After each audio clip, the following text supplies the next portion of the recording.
A paz do Senhor, povo de Deus, louvado seja o nome do Senhor Jesus Cristo. Mais um Desperta Crente, 29 de agosto de 2024, amém? Capítulo 2 do Evangelho de Jesus Cristo, segundo escreveu o médico Lucas, louvado seja Deus.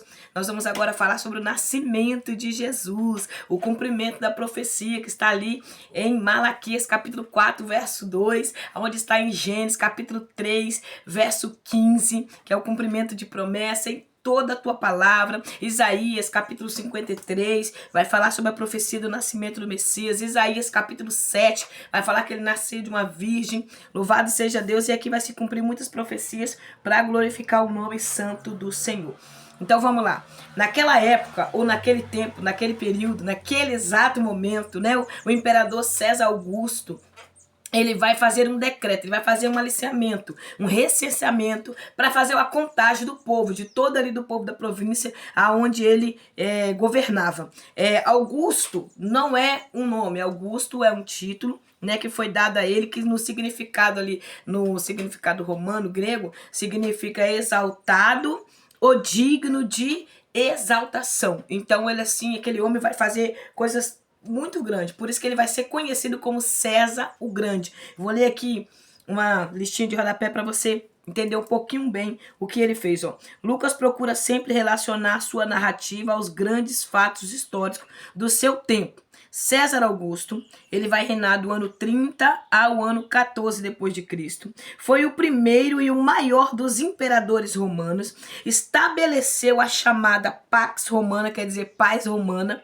Trocou o sistema republicano por uma forma imperial de governo, conquistou todo o mundo civilizado no Mediterrâneo e estabeleceu a Idade Áurea das Artes.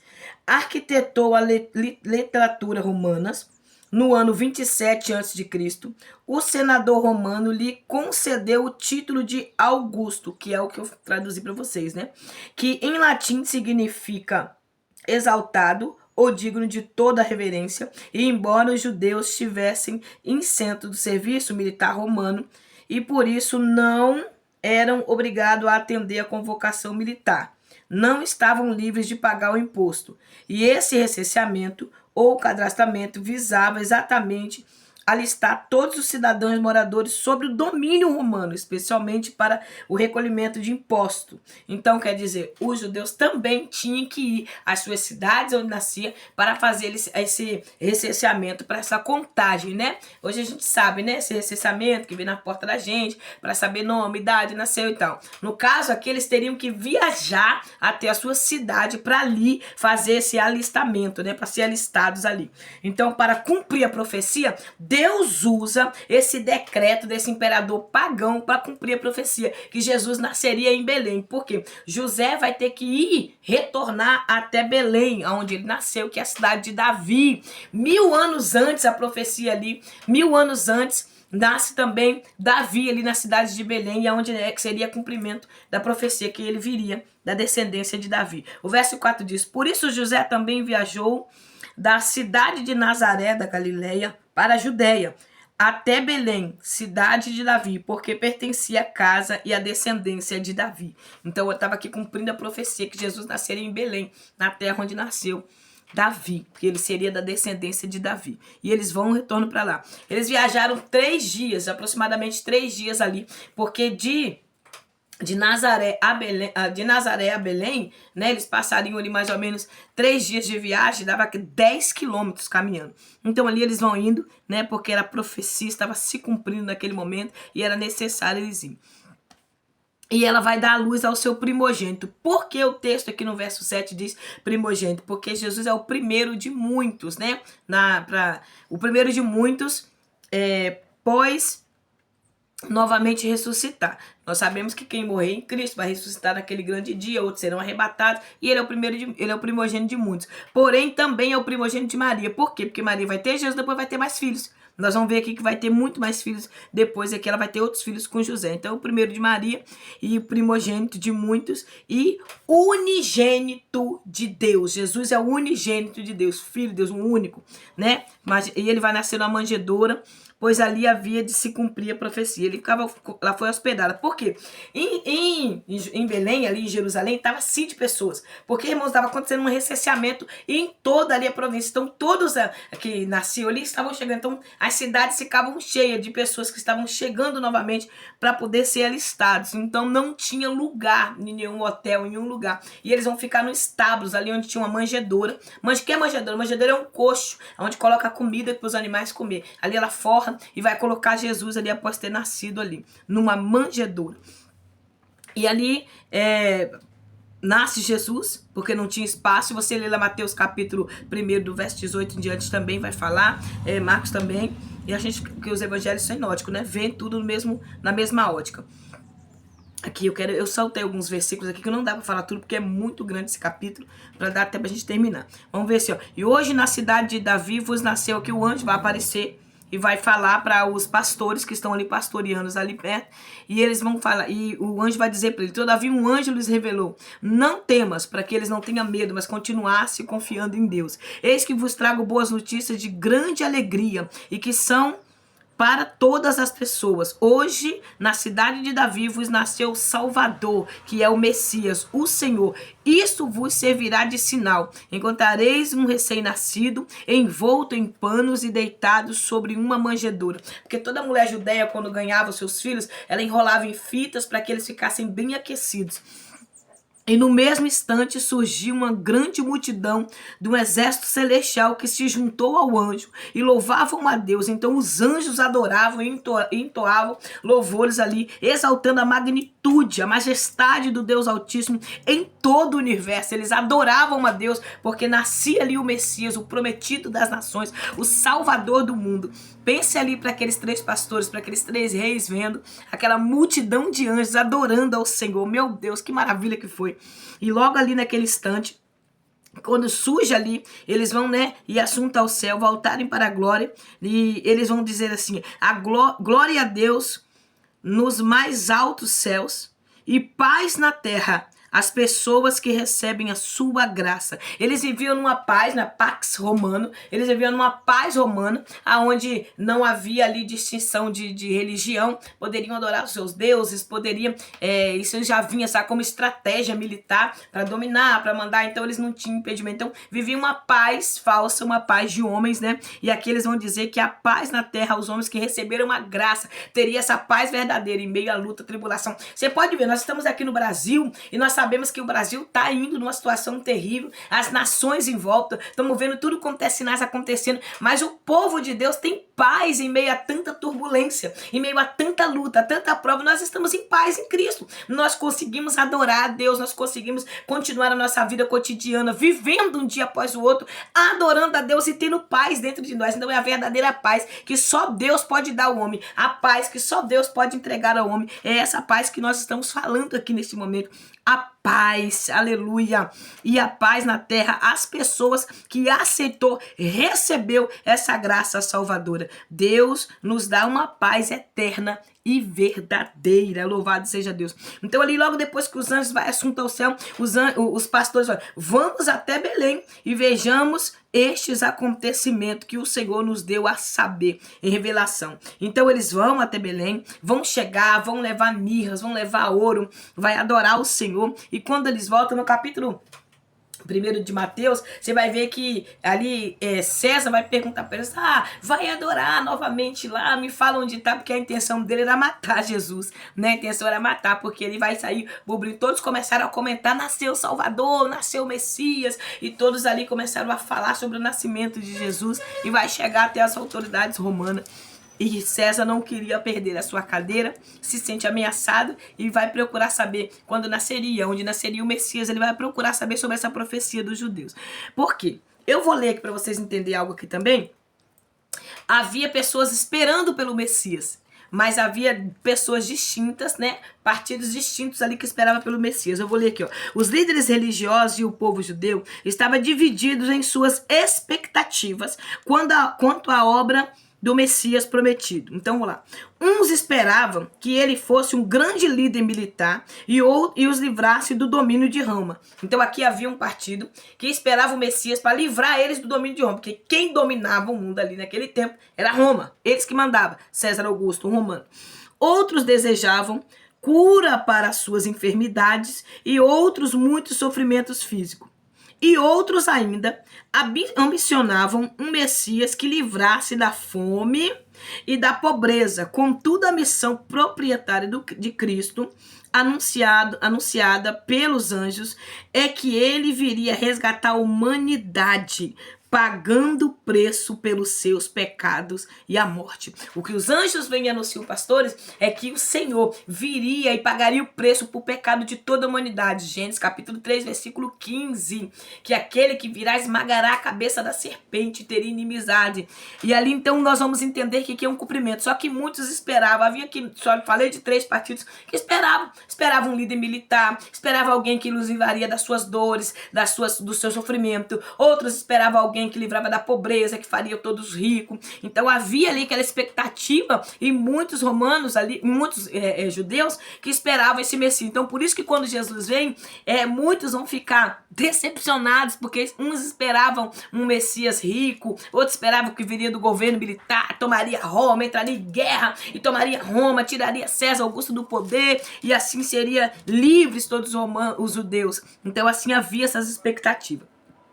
Contudo, Maria observava, no verso 19 diz assim, ó, contudo, Maria observava silenciosamente os acontecimentos e refletia em seu coração. Vai ver que Maria é uma mulher equilibrada, uma mulher que estava vendo tudo aquilo acontecer, sabia da promessa do Messias, mas ela tinha dentro de si as suas questões que fazia para com o Senhor. Jesus é apresentado ao templo, 40 dias depois do nascimento, Jesus é levado ao templo para quê? Para ser circuncidado e ser apresentado ao Senhor. Também sacrificado deveria oferecer 2 pombinhas ou 2 rolinhas, né? Toda criança que nascia naquele tempo era levado ao templo para ser apresentado a Deus e ali faria um sacrifício, né? Em agradecimento do nascimento daquela criança e consagrava ao Senhor todo primogênito homem que nascia. Então eles vão cumprir toda a lei no nascimento de Jesus e vai levar Jesus ali e vão apresentar a Deus. Quando eles chegam no templo, ali vai ter um homem chamado Simão, um profeta, um homem de Deus, um servo do Senhor, que era cheio do Espírito Santo. Olha o verso 25, diz assim, entrementes havia um homem em Jerusalém chamado Simeão,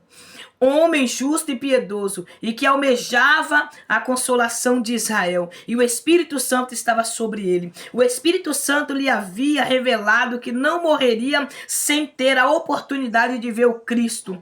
Aleluia de Deus. Deus cumpre promessa, irmãos. Quando Deus fala, se Deus disser algo para você, ele vai cumprir. Deus fez promessa para você, vai cumprir. Deus fez promessa para mim, vai cumprir. Se é Deus que fala, ele cumpre. A promessa que o Senhor fez pelo Espírito Santo para aquele homem foi, você não vai morrer sem ver a salvação do mundo. Você não vai morrer sem ver a profecia se cumprir. O Messias vai nascer e seus olhos verão. Esse homem cheio de Deus, ele tinha a esperança. Essa consolação viria sobre Israel, viria sobre toda a humanidade e os olhos dele vai ver. Então o Espírito Santo dele, o Espírito Santo de Deus vai mover ele, vai direcionar ele até o templo. Nós vamos ver aqui mais uma cristocidência, porque não existe coincidência na vida do crente, existe cristocidência.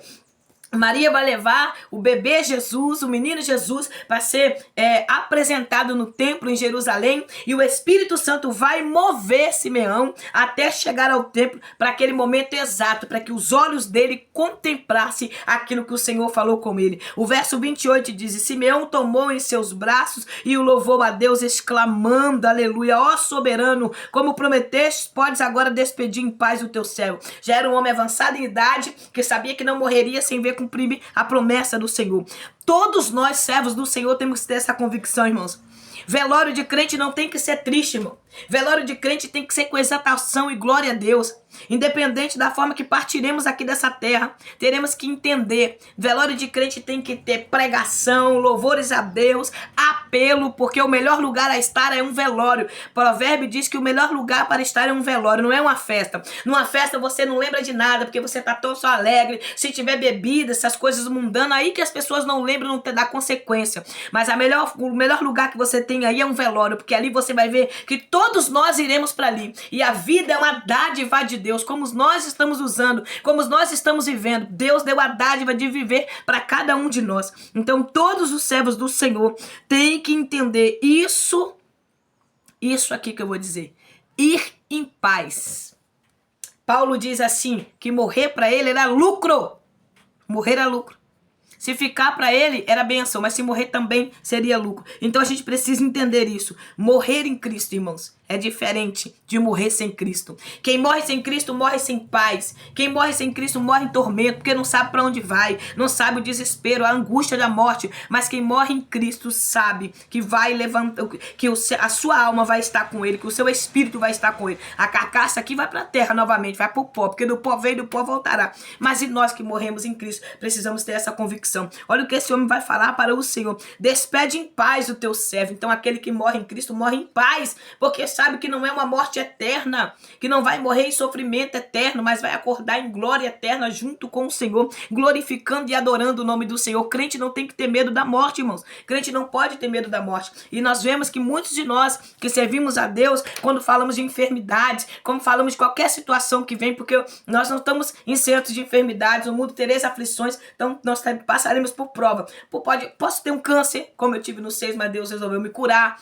Quantas pessoas, quanta testemunho de cura que Deus fez, mas quantas também passa pelo leito e morre. Não sai dali, mas morre em Cristo. Quantas pessoas chegaram à enfermidade de doenças terríveis, mas adorando a Deus. Há muitos testemunhos sendo contados de pessoas que estavam ali no sofrimento, na dor, nos últimos fôlegos de vida, mas o semblante era um semblante de paz, estava em dor. O corpo físico estava em dor. O corpo exterior fora estava em dor. Estava em tormento, porque estava ali com aquela doença comendo tua carne, acabando ali com a pessoa. Mas estava em Cristo, em paz. Estava sendo despedido em paz. Quantas pessoas, quanta testemunha que vai lá visitar a pessoa que já está ali, em estado terminal, morrendo, servo de Deus, mas está com um semblante que a pessoa sai de lá mais convertido. Você está entendendo? Esse aqui é o Simeão. Esse Simeão está dizendo, despede em paz o teu servo, para que teu servo vá em paz. Então tenha a paz de Deus no teu coração, independente do cenário. Pede a Deus essa paz, amém? Pede a Deus essa paz, porque ele viu a salvação. E quem está em Cristo viu a salvação. Quem está em Cristo recebeu a graça da salvação, recebeu a paz de Cristo Jesus. Porquanto os meus olhos já contemplaram a tua salvação, e a qual preparastes à vista de todos os povos. Luz para a revelação aos gentios e para a glória do teu povo de Israel. Ele está dizendo luz para nações, luz para os gentios, para mim, para você que fomos alcançados, luz para Israel, paz para Israel. Estava ali cumprindo ali. Aí ele agora vai profetizar para Maria a partir do verso 33. O pai e a mãe do menino ficaram admirados com a proclamação feita a respeito dele. E então Simeão os abençoou e revelou a Maria, mãe de Jesus. Eis que este menino está destinado a ser responsável pela queda e pelo surgimento de multidões em Israel, e a ser um sinal de contradição, de maneira que a intimidade dos pensamentos de muitos corações será revelado. Quanto a ti, todavia, uma espada traspassará a tua alma. Jesus iria revelar tudo aquilo que estava oculto, escondido no coração do homem. Mas Maria também, naquela cruz, ela sentiria uma espada traspassar a sua alma, porque ela veria o seu filho sendo levado à cruz. E ela veria ele como mãe, ela sofreria como mãe. Irmãos, é algo muito sério. É por isso que Jesus lá na cruz, ensanguentado, com seu corpo esfolado, com sua carne aberta, o sangue escorrendo no seu corpo, uma coroa de espinho na sua cabeça, onde minava sangue sobre os seus olhos inchados, tendo dificuldade para respirar, tendo quase hipotermia ali de frio, porque traz aquele frio extremo aos ossos, a dor. Ele olha para João, seu discípulo amado, e diz, homem, filho, eis aí a tua mãe. Mãe, eis aí o teu filho. O cuidado de Jesus com Maria naquele momento ali, naqueles últimos momentos que ele estava para morrer, ele ainda teve misericórdia da sua mãe, porque ela sofria como uma mãe. E qual é a mãe, irmãos? Que está sorrindo e perdeu um filho. Mãe nenhuma. Por mais que a mãe seja crente, imagina o estado que ela viu o filho dela naquela cruz. Então uma espada traspassaria a alma dela. Ela teria um sofrimento terrível. E teve. Ela teve uma alegria muito grande em ver nascer o Salvador da humanidade, saber que ela foi, né, a responsável ali, que o Senhor escolheu ela, mas também ela sofreria muito em ver seu filho ali. Então vamos lá. Naquele momento que tá tendo aquele diálogo ali, naquele momento dentro do templo que Simeão está profetizando para Maria, quem chega? Profetiza Ana. Uma mulher que casou, passou 7 anos casada, mas o seu marido veio a falecer e ela optou viver uma vida de viúva e viver somente para Deus, viver somente para o propósito do Senhor. Ela profetiza no templo do Senhor, que profetizava a vida do Messias, que profetizava a vinda do Filho do Homem, grande Deus, aleluia. E essa mulher preferiu ficar. Já tinha 84 anos de idade e quando ela chega, os olhos dela também vai contemplar, os olhos dela também vai ver e ela vai exaltar a Deus. Havendo chegado ali naquele exato momento, deu graças a Deus e proclamando acerca do bebê Jesus para todos os que anelavam pela redenção de Jerusalém. Depois de terem cumprido todo quanto era requerido pela lei, o Senhor retornaram à sua casa a Nazaré. Aleluia. E o menino crescia e se fortalecia, tornando-se pleno em sabedoria e graça. Passa-se o tempo, todos os homens, sacerdotes da sua casa, subiam a Jerusalém 3 vezes ao ano. E aqui, mais uma vez, eles vão retornarem a Jerusalém. Aqui Jesus já está com 12 anos de idade. E eles vão para Jerusalém para a festa da Páscoa, celebrar a Páscoa. 3 vezes ao ano era obrigação de todo sacerdote, ia com a sua família, levava a família ou optava somente o homem, mas José leva toda a sua casa, toda a sua família. E lá em Jerusalém, eles vão retornar novamente e não vão perceber que Jesus não está indo junto, retornando com aquela multidão de pessoas para Nazaré novamente, parentes, primo, família, tudo junto, voltando. Eles não vão ver Jesus ao seu lado e vai achar que Jesus estava à frente com os seus familiares. Só que um dia, caminhando, eles vão começar a procurar e vão ver que Jesus não está ali. Eles vão retornar para Jerusalém. E quando eles voltam para Jerusalém, após 3 dias procurando Jesus, vai achar Jesus no templo. E olha o verso 48 diz assim: assim que seus pais o avistaram, ficaram perplexos. E então sua mãe inquiriu: filho, por que agiste assim conosco? Teu pai e eu estamos angustiados à tua procura. E então Jesus vai responder para eles, verso 49: por que me procuráveis? Como não sabias que era meu dever tratar de assuntos concernentes ao meu Pai, aleluia. Mas eles não vão entender. Mas Jesus aqui já tinha convicção de quem ele era filho, filho de Deus. Já tinha convicção da sua missão e já sabia que era submisso à vontade do Pai, aleluia. Verso 51, eles retornam para Nazaré novamente, porque Jesus era submisso aos seus pais. Efésios capítulo 6, filhos, seja submisso ao seu pai e sua mãe, para que os dias na terra prolonguem. Jesus veio e cumpriu toda a sua lei. Jesus cumpriu todo o propósito, irmãos. Sede imitadores de Jesus. Vamos imitar o Mestre, vamos imitar o Pai, porque assim procede todos aqueles que servem a Deus. Então Maria, ela vai sempre estar vendo todos os acontecimentos, mas ela vai estar dentro do seu coração, vendo os acontecimentos. É muito lindo esse versículo finalzinho, diz assim: entretanto meditava silenciosamente em seu coração sobre todos estes acontecimentos. Maria sempre atenciosa aos acontecimentos, mas porém guardando tudo dentro de si, porque estava se cumprindo e os olhos dela contemplavam. Havia sim questões dentro dela, mas ela guardava silenciosamente dentro do seu coração. Se tem questões que você tem guardado dentro do seu coração, fala para o Mestre. Fala para o Senhor. Que Deus te abençoe, que a graça do Eterno te alcance, que a misericórdia dele te fortaleça. E nós estamos juntos para a glória de Deus.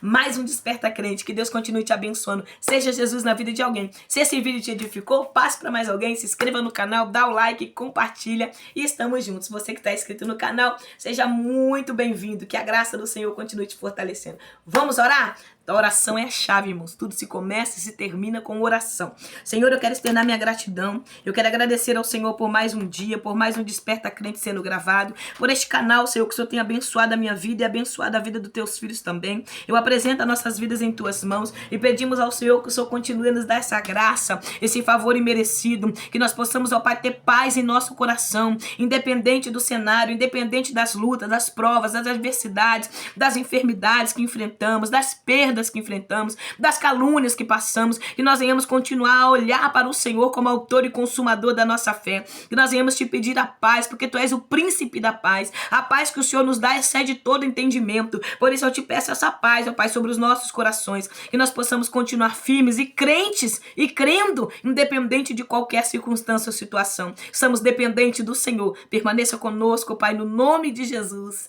Amém. Que Deus te abençoe.